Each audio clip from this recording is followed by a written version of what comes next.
Hi everyone, good morning. This month is very much a month of focusing on the neck and shoulders for me because we have a workshop at the end of the month. And today I'd like to share with you an exercise that I feel is one of the most effective for this area of the body. It's a very beautiful area of the body. And as we move into spring here in Europe, we're going to want to be wearing open collar dresses and long earrings maybe. Anyway, it's a very beautiful area of the body for me.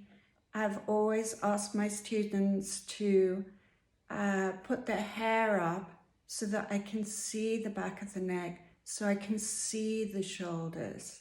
It's so essential, and very often hair is hiding things.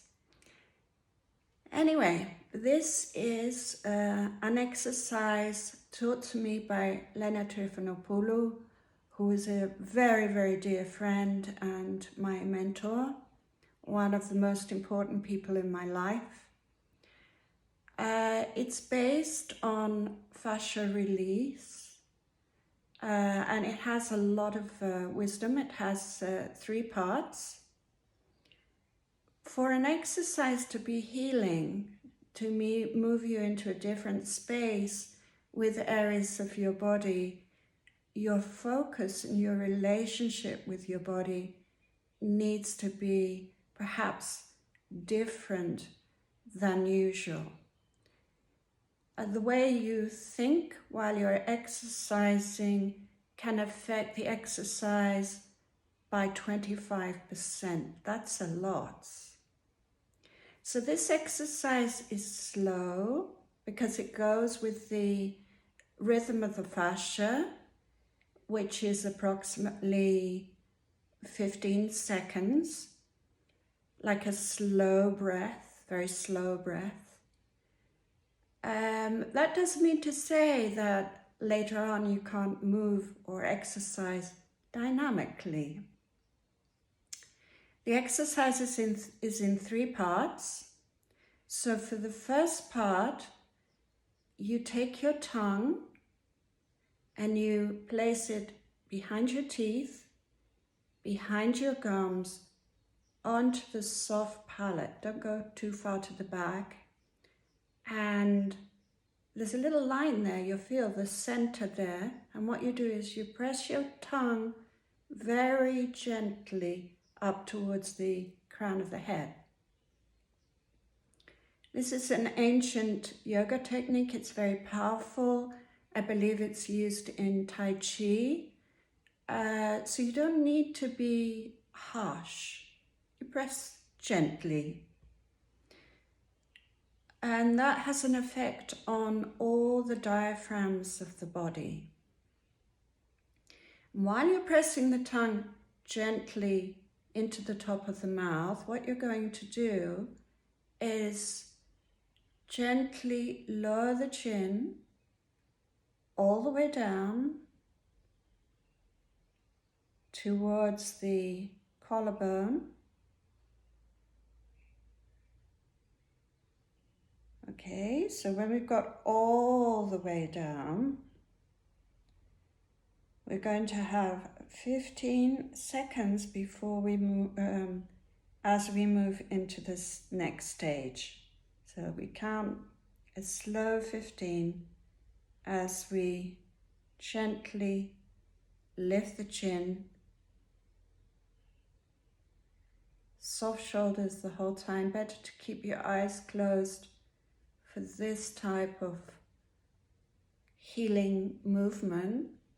And you go up as far as you can without straining, so you really stretch the front of the throat, but don't push, just go as far as you can. Okay, so when you get to 15 seconds, you should be all the way back there. And then very slowly again counting your 15. The counting actually helps you to focus. very relaxed. And take the chin all the way down to that hollow just below the throat. Very soft shoulders. No need to push or force.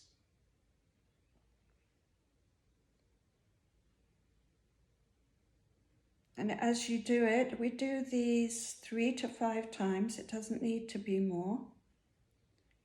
You'll probably find that the body moves automatically into a deeper space. Mine has already. I should say that this exercise can be done sitting up, as I am doing it now to show you. But it also can be done lying down. Of course, you need to have your hair free to do that.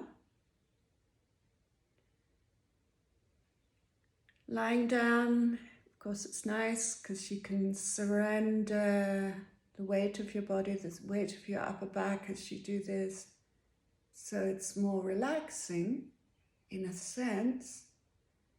But sitting as I'm doing it now, we can utilize gravity. Yeah, so as the head comes forward and down, as we can gently surrender the weight of the head, only the head, the spine from the top thoracic vertebra doesn't move. And you'll see you don't need to force, because with each repetition you'll see that the body will go deeper. Now you can add in if you want, and later on I'm going to be going over this in some detail. You can gently be in touch with the tension that might exist at the hinge of the jaw as you do this. So you're releasing there at the same time.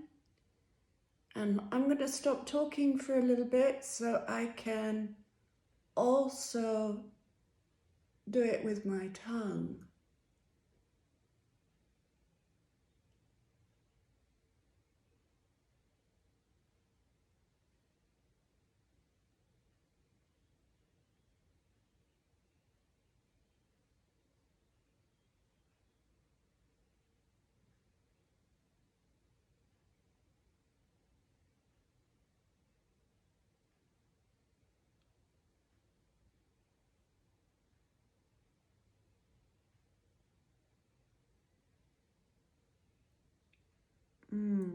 Having the tongue in place does make a huge difference. So the second phase of this is without the tongue. And if you're lying down, you'll think about your face. If you imagine that your face is like one of those ancient Greek theatrical masks, your face, this mask, is always towards the ceiling. And as we're sitting here, face is always facing forward, very soft shoulders, and you think about your ears, and the one ear goes towards, let's say the left one, towards your left shoulder, just as far as it will go. And if you feel a stretch at the side of your neck on the right side, you use your breath, you take a deep breath in and breathe out, and just soften where you feel the pulling. Don't avoid pushing. And then you come through your axis, and then the right ear comes down to the right shoulder, and the left ear is, of course, traveling upwards. You might feel this, again, 15 counts to come from one side to the other, smooth, continuous movement, just one ear traveling down and the other ear traveling up. Yeah, I've got quite a lot of tension in the right side of my neck, so I'm going to take a couple of breaths here to release that.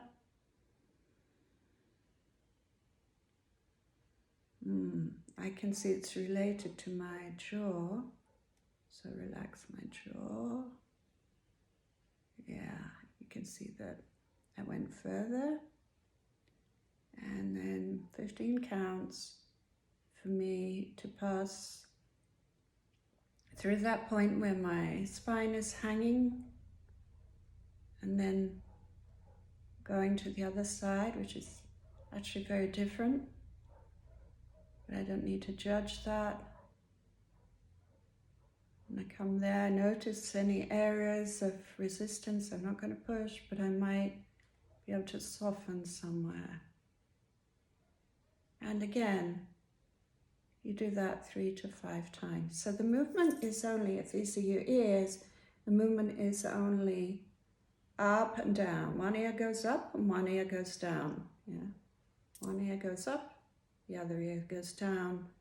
And the phase is always towards the front or towards the ceiling if you're lying down. If you're lying down, make a point of really surrendering your upper back. Even when you're sitting, feel like someone's behind you and they're supporting you from the back of you.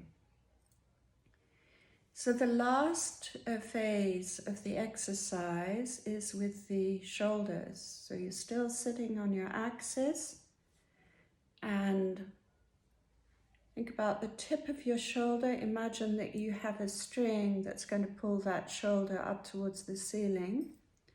And the other shoulder, and this is not going to affect your axis at all, is going to feel like it's dropping down. You'll probably find the dropping down of the opposite shoulder more difficult in the beginning, but you'll see as you do the exercise that gets better and better. So right shoulder going up. At the same time, I feel my left going down. Pick it all the way up, nice little crack there. And then 15 counts again, 15 seconds to make, oh, that's nice. I can feel all my fascia moving already at the back of me.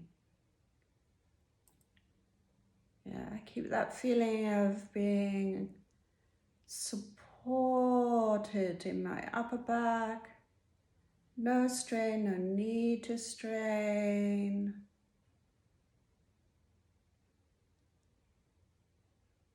Oh, that's nice. I can feel all my shoulder blades, two of them, moving.